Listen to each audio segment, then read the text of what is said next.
Құрметті Нұр-Сұлтан қаласының полиция қызметкерлері, құрметті ардагерлер, сіздерді полиция күні мерекесімен шын жүректен құттықтаймын.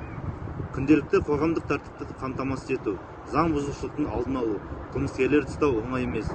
Сондықтан сіздерге біріншіден зор денсаулық, қажымас қайрат тілеймін.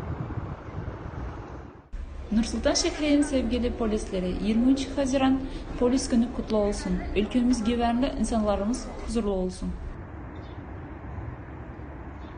Police officers and veterans of the city of Nur-Sultan, I congratulate you on a holiday, June 23rd, the Police Day.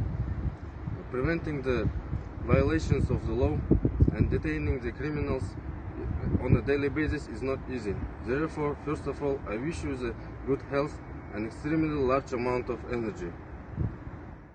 Сотрудники департамента полиции города Нур-Султан, поздравляем вас с профессиональным праздником, Днем казахстанской полиции.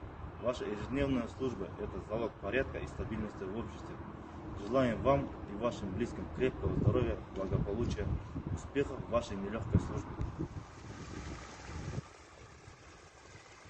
掌控公示税，违反犯罪，受设不为，因此首先，祝您身体健康，勇往直前，祝您为祖国的进步而努力，说过累累，полиция күні құтты болсын.